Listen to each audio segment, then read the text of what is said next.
قائد اعظم محمد علی جناح نے جب ووٹ مانگا تھا تو کیا کہا تھا کہ مجھے اس وطن کے لیے ووٹ دیں جہاں ہر شہری برابر کے حقوق کا حقدار ہوگا. تو یہ انہوں نے کہاں سے اسوا لیا؟ یہ نبی کریم صلی اللہ علیہ وآلہ وسلم سے اسوا لیا. دیکھیں جو آدمی مشہور ہو جاتا ہے یا لوگوں میں عوام میں اٹھتا بیٹھتا ہے، اگر اس کا اپنی درس و تدریس اور ٹیچنگ سے تعلق ختم ہوگا نا تو اس کا علم کا گراف نیچے آنا شروع ہوتا ہے. ہمارے بڑوں سے ہم نے سنا ہے کہ علم ایسی چیز ہے یا تو اوپر جاتا ہے یا نیچے آتا ہے، یہ درمیان میں نہیں رہتا ہے. جیسے ایمان ہے نا، یا اوپر جائے گا یا نیچے آئے گا. مفتی صاحب مجھے بول رہے تھے کہ ہم نے ویڈیو بنائی ہے، مفتی صاحب نے تو 5-6 ڈشیں رکھی. تو میں وعدہ کرتا ہوں میڈیا کے سامنے جب یہ میرا چاند میرے پاس آئے گا تو میں 72 ڈشوں کے بوفے پہ ان کو بٹھاؤں گا. بسم اللہ الرحمن الرحیم. ناظرین محترم، بہت سارے پروگرامز آپ G T R media house کی اسکرین پہ دیکھتے ہیں اور گزشتہ کئی سالوں سے یہ سلسلہ چل رہا ہے، لیکن آج کا یہ جو پروگرام اور آج کی یہ جو نشست ہے یہ بہت خاص ہے، کئی حوالوں سے بہت خاص ہے. میرے جو معزز مہمان میرے ساتھ تشریف رکھتے ہیں ان میں سے ایک معزز مہمان تو ہمارے ساتھ ہر ہفتے ہی تقریباً آپ دیکھتے ہیں، لیکن دوسری شخصیت ان کو انشاءاللہ آپ ابھی سنیں گے بھی، دیکھیں گے بھی. اور ان دونوں شخصیات کو ساتھ جب دیکھیں گے اور جیسے ہی آپ دیکھیں گے تو پہلا امپریشن جو آپ کے چہرے پر آئے گا وہ یہ آئے گا کہ آپ مسکرا اٹھیں گے. تو میرے ساتھ G T R media house کے اسٹوڈیوز میں تشریف رکھتے ہیں جناب مفتی طارق مسعود صاحب، اور ان کے ساتھ تشریف رکھتے ہیں جناب مولانا علامہ ناصر مدنی صاحب. تو ان دونوں معزز مہمانوں کو ساتھ دے کر پہلا سوال آپ کے ذہن میں یہ آئے گا کہ کیسے ممکن ہوا یہ. پھر آپ یہ سوچیں گے کہ ایک تو دیوبند ہے، ایک اہل حدیث مسلک سے ان کا تعلق ہے، تو کیسے یہ اتفاق ممکن ہوا ہے.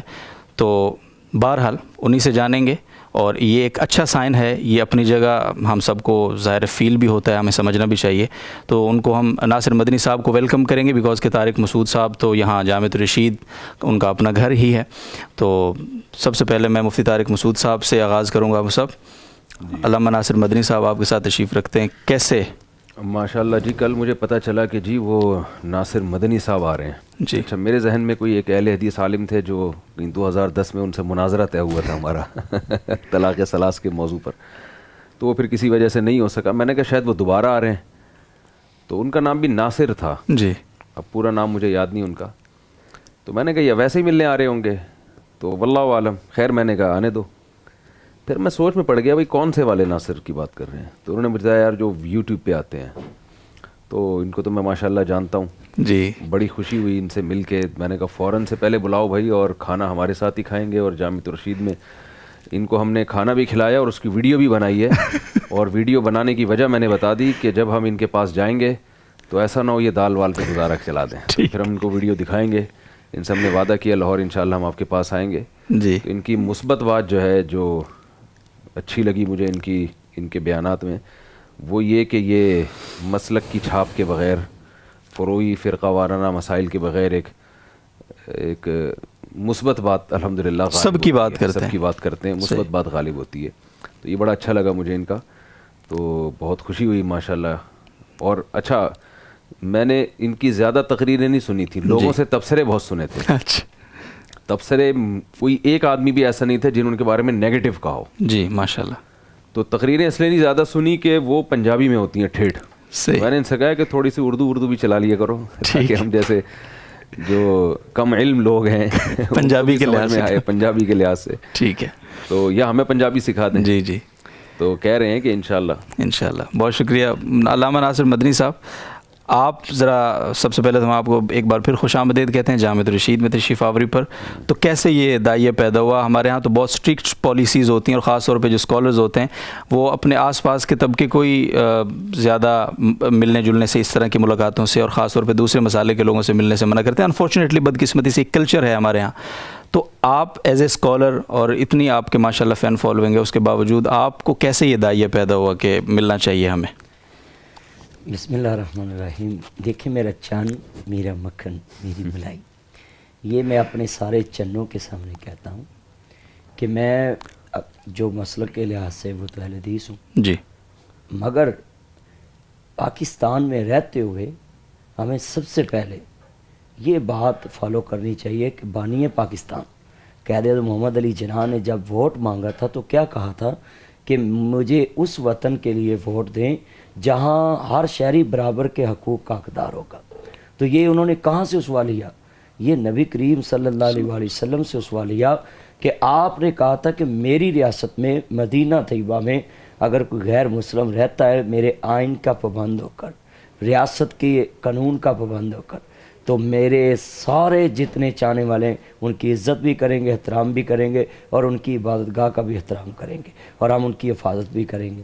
تو ہمیں یہ اسوہ لینا چاہیے کہ پاکستان میں جتنے مسالک ہیں ان سب کی نسبت تو کالا کالا رسول اللہ صلی اللہ علیہ وسلم کی طرف ہے۔ کسی بھی عالم سے پوچھ لیں، دیوبندی بھائیوں سے پوچھ لیں، بریلوی بھائیوں سے پوچھ لیں، اہل تشیع سے پوچھ لیں، اور اہل حدیثوں سے پوچھ لیں، وہ کوئی بھی حدیث کی کتاب نکالیں گے تو نسبت یہ ہے کہ یہ رسول اللہ صلی اللہ علیہ وسلم نے یہ فرمایا۔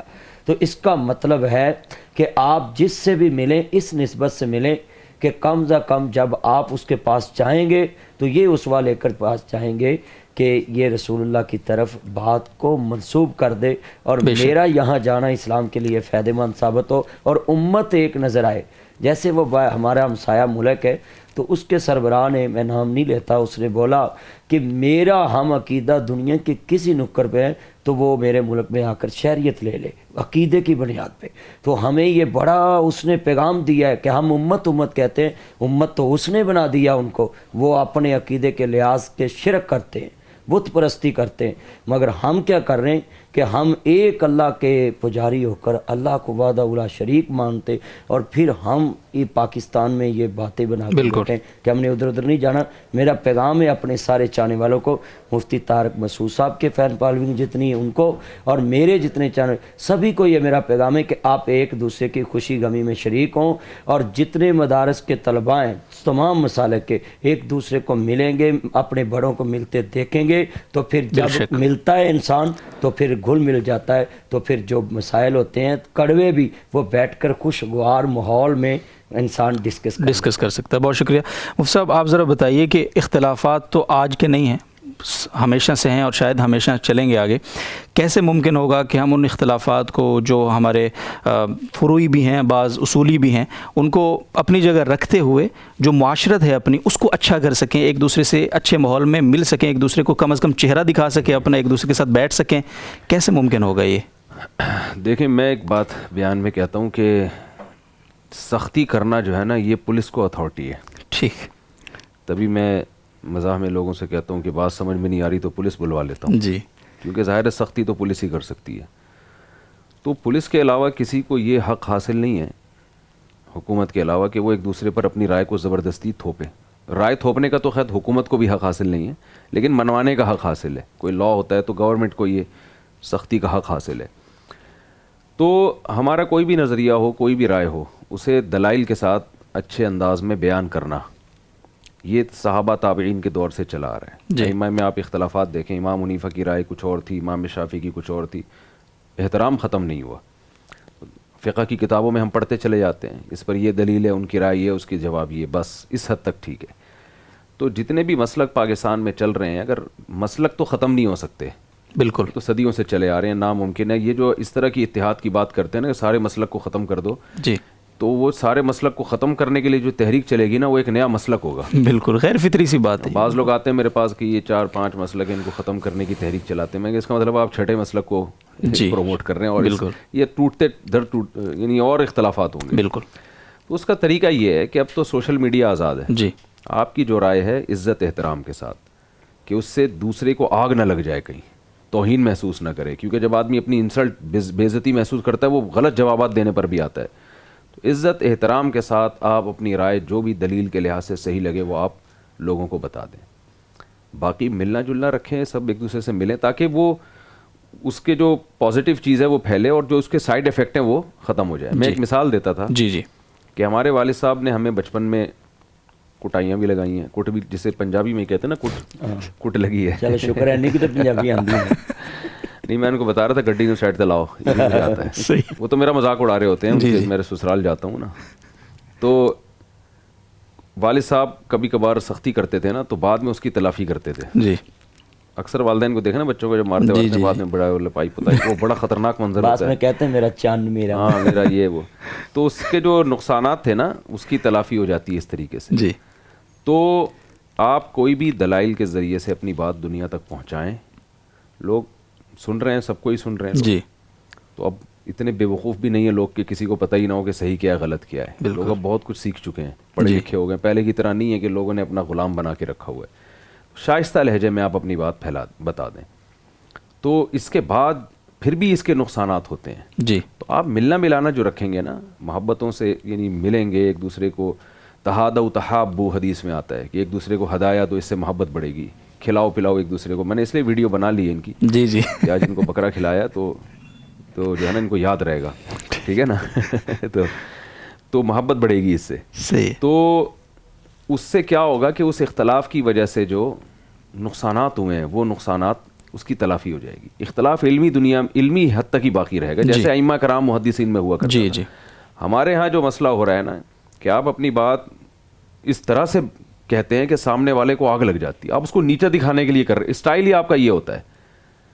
تو اسٹائل جب آپ کا یہ ہوگا کہ آپ کا مقصد سامنے والے کو نیچا دکھانا ہے, تو وہ ٹھیک ہے, ایک جو ایسی عوام جس میں شعور نہیں ہے وہ تو آپ سے بہت متاثر ہوں گے, بالکل زندہ باد کے نعرے لگائیں گے. سمجھدار لوگ آپ کے قریب نہیں آئیں گے, اور آنا بھی نہیں چاہیے ان کو. تو یہ جوڑ پیدا کرنے کا میں سمجھتا ہوں ایک بالکل معتدل طریقہ ہے. صحیح. کہ جیسے میں نے بتایا ناصر مدنی صاحب, مولانا ناصر مدنی صاحب, اللہ تعالیٰ ان کی عمر برکت دے, یہ بہت اچھا ایک مثبت انداز سے کام کر رہے ہیں, مل رہے ہیں لوگوں سے. جی. ہر طبقے کے پاس جاتے ہیں جہاں ہم بھی نہیں جاتے, ایسے ہی. اور ماشاءاللہ بہت اچھا ان کا ایک امیج بنا ہوا ہے.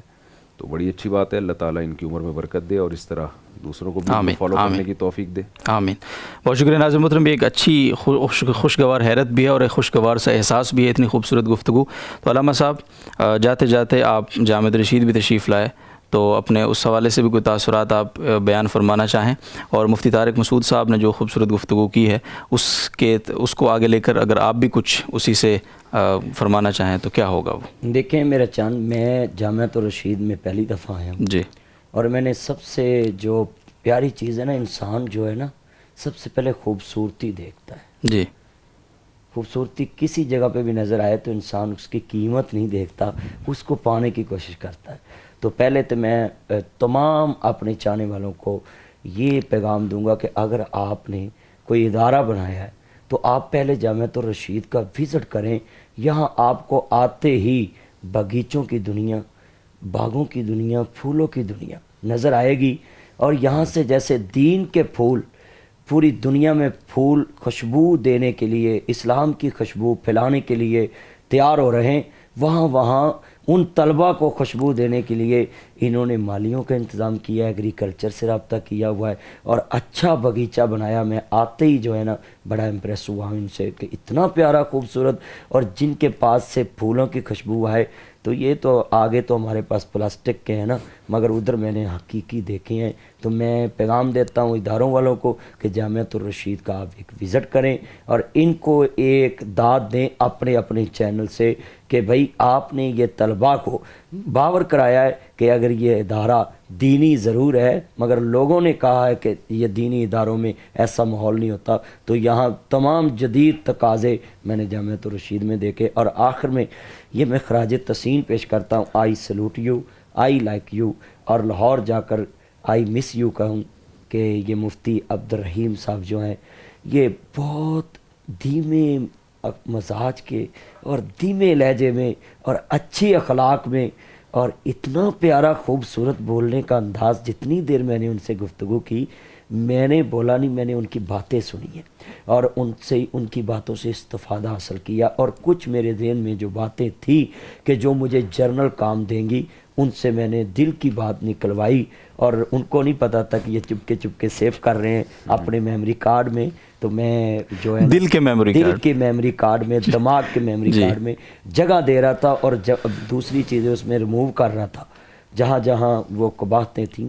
تو میں یہ قباحتیں اس لیے کہہ رہا ہوں کہ انسان کو جہاں بھی جانا چاہیے اگلے سے سیکھنا چاہیے, اس کے علم سے, اس کے تجربے سے, کم بولنا چاہیے, اس سے زیادہ سننا چاہیے, تاکہ آپ کو وہ چیز ملے جو آپ کے پاس نہیں ہے. تو میں سبھی چاہنے والوں سے بولوں گا کہ آپ ہر ادارے کے بڑے محترم کے پاس بیٹھیں، اس نے جو جو تکلیفیں برداشت کی ہیں وہ آپ کو وہاں گرنے نہیں دے گا جہاں وہ خود گرے، تو آپ گرنے سے پہلے ہی وہ عزت پالیں گے جو انہوں نے گر کر عزت پائی ہے، نقصان اٹھا کر عزت پائی ہے۔ اور تمام مسالوں کو میرا پیغام ہے کہ آپ ایک دوسرے کے اداروں کا وزٹ کریں، آپ کے طلبہ میں یہ محبت پھیلے گی۔ جیسے مولانا احمد علی لاہوری رحمۃ اللہ علیہ اور سید داؤد غزنوی رحمۃ اللہ علیہ ایک دوسرے کو ملتے تھے اور ایک دوسرے کی مسجد میں آتے جاتے تھے، میں بھی یہی چاہتا ہوں کہ ہمیں اس طرح کا ہونا چاہیے کہ پاکستان کی حکومت کو یہ کوشش نہ کرنا پڑے کہ کسی بھی تہوار ربیع الاول میں یا محرم میں یا اور کسی تہوار میں سکوٹی دینی پڑے تمام مسالوں کو۔ پاکستان کا خرچہ بھی بچے گا اور اخلاق مصطفیٰ بھی عام ہوگا، مل جل کے ہم ایک دوسرے کے مسائل بھی حل کریں۔ بہت بہت شکریہ اپنے دونوں معزز مہمانوں کا۔ ناظرین محترم، خوبصورت گفتگو آپ نے سنی ہے، ہمارے جن حالات سے ہمارا ملک گزر رہا ہے، پوری امت مسلمہ گزر رہی ہے، مزید اختلافات اور انتشار کا ہم متحمل نہیں ہو سکتے، ہمیں وہ تحمل ہے ہی نہیں، صحیح بات ہے۔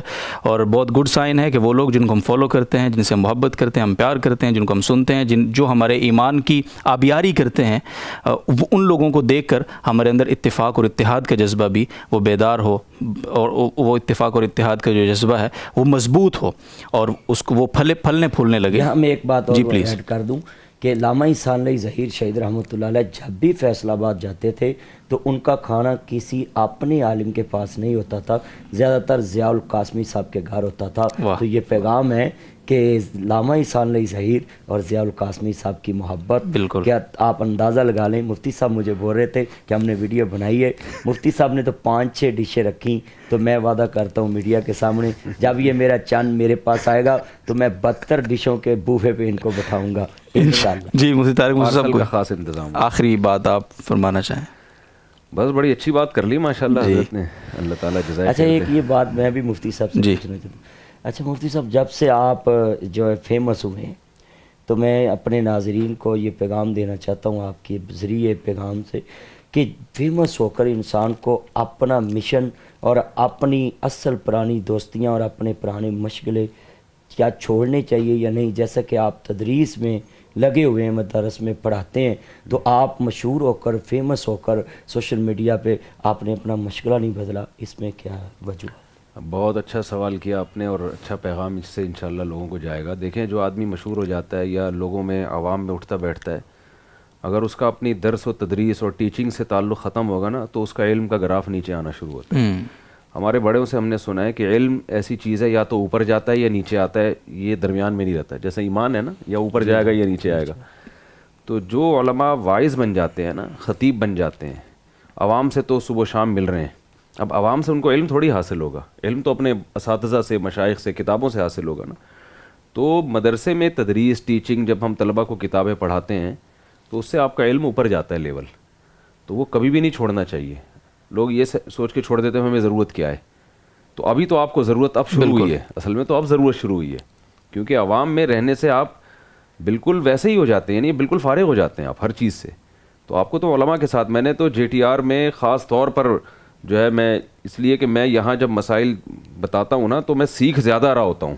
واہ، اساتذہ بیٹھے ہوئے ہوتے ہیں، مسائل بتا رہے ہوتے ہیں، اور مجھے یاد ہے کچھ عرصہ پہلے میں بہت عرصے سے JTR سے غائب رہا تو مجھے محسوس ہو رہا تھا کہ مسائل میں واپس ریورس ہونا شروع ہو گیا ہوں۔ تو یہاں بیٹھتا ہوں، بہت سے علماء بتا رہے ہوتے ہیں تو اپڈیٹ ہوتا رہتا ہے علم انسان کا۔ بے شک، تو اس لیے علماء میں بیٹھ کے آپ کو علم آئے گا، تو کبھی بھی عوام کی شہرت کی وجہ سے اپنے اداروں سے، اپنے مدرسے سے، اپنی جو جگہ وہاں سے تعلق نہیں چھوڑ دینا چاہیے۔ تو مجھے تو ڈر لگا رہتا ہے کہ جامعہ والے نہ مجھے کہیں نکال دیں۔ تو یہاں میں بھی ایک بات ایڈ کر دوں کہ میں نے اپنے جو ہے نا ایک لیڈر سے یہ بات سیکھی کہ پروفیسر ساجد میر صاحب مرکزی جمعیت اہل حدیث پاکستان کے امیر، انہوں نے مذہبی سٹیج پہ عمارت سنبھال کے بھی پڑھانا نہیں چھوڑا، کالج میں، یونیورسٹی میں۔ تو میں اپنے چاہنے والوں کو یہ پیغام دوں گا کہ آپ یہ مت سمجھا کریں کہ آپ ایک پروفیسر ہیں، ایک ٹیچر ہیں تو آپ کسی مذہبی سٹیج پہ آئیں گے تو وہ آپ کے مشغلے میں رکاوٹ بنے گا، نہیں۔ ابھی جا کر وہ چند سالوں میں ریٹائر ہوئے مگر ان کی وہ باڈی لینگویج اور گفتگو علامہ ساجد میر صاحب کی وہ پروفیسر ٹائپ کی ہوتی ہے۔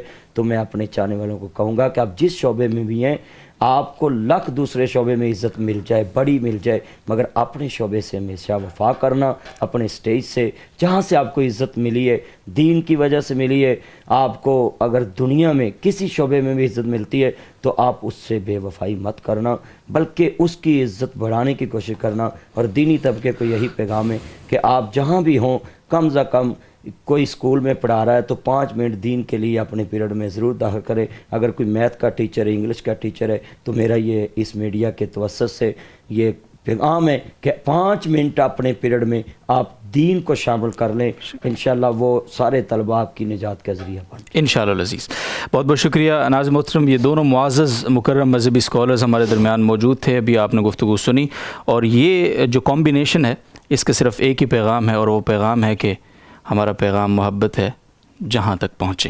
تو ناظر محترم اجازت چاہیں گے آپ سے، آپ بھی اسی طرح محبتیں بکھیرتے رہیے بلا تفریق، رنگ، نسل، قوم، مسلک۔ تو اسی طرح ہم ایک قوم بنیں گے، اور جب ہم ایک قوم بن گئے تو تمام مسائل سے نکلنا ہمارے لیے بالکل مشکل نہیں ہوگا۔ اجازت دیجیے، اللہ حافظ۔